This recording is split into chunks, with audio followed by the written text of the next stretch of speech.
Real estate Okay, racism. so real estate racism. This has to be, again, I've said it before, one of my favorite chapters, but oh my God. Bell Hooks, in her book, Class Matters Where We Stand, has an entire chapter about real estate and how racism is bolstered and upheld by our real estate choices.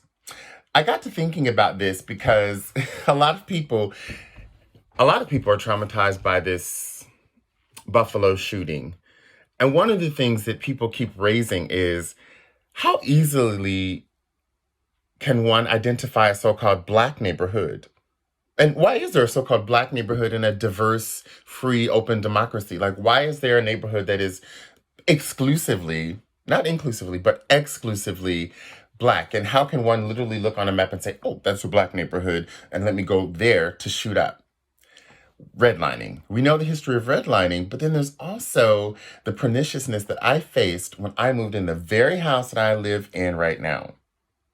So Bell Hooks says in this chapter 12, contrary to the notion that class power allows one to transcend race in the arena of real estate, liberals and conservatives alike tend to evoke class to justify racism. Folks will insist that they are not racist, then simultaneously argue that everyone knows property values will diminish if too many black people enter the neighborhood. Obviously, it's extremely important that you know that my partner is white. And in some ways, not only is he white, but he's German. And we know that many people around the world who romanticize and fetishize whiteness truly, truly fetishize Germans. And we know what that's about. Like, Germans are the quintessential white people. There's that. So when we were looking at this house, one neighbor told my partner, "Oh my God, we were so glad it was you guys who bought the house because we saw a brown family, turban, not turban, but basically they were saying Muslim family. Look at the house, and they were really glad that that family didn't buy it." That's what we were told when we moved in, as kind of like welcome to the neighborhood. And then there was a block party, and another neighbor told us that gypsies, when they have the fun fairs at the nearby parks, that gypsies that are run by so-called gypsies, these are their words, not mine, that we better make sure we lock all our doors because that's when crime goes up. And then a little bit later, when my mother came to visit, my mother's a senior citizen and she's also a differently abled person. So when she travels, she tends to come here for a longer period, not like, let's come over, let's cross the ocean for 1 or 2 weeks. And this same neighbor, this first neighbor said that, wow, your mother stayed here so long that it's like she lives here and it's gonna affect the property values. And this is always said like a joke. And I can't tell you how extremely insulting it is to have someone say that to you and then laugh. One of those kind of sociopathic kind of laughs where they're not really joking, but they're saying that like you're supposed to think that they're joking. And this was actually said to my face. This kind of real estate racism.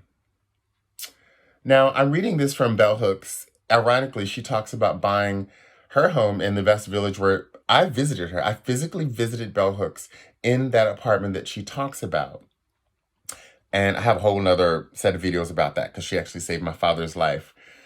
But it amazes me how this actual real estate racism has impacted me, my family, for generation after generation after generation across the pond, right, in America, in Louisville, Kentucky, and also here where I'm standing in Northampton, UK, where my partner comes from, a village outside of Aachen, Germany, because they are very clear, just like Bell Hooks talks about the families that she's bought her homes from in Florida, Ohio, New York, that the families in my husband's village are very particular about who they sell to, such that even now they only sell to people who are connected somehow to the village. My husband's family was only able to buy that home, that land, and build their home there because my father-in-law had a distant aunt who had lived there.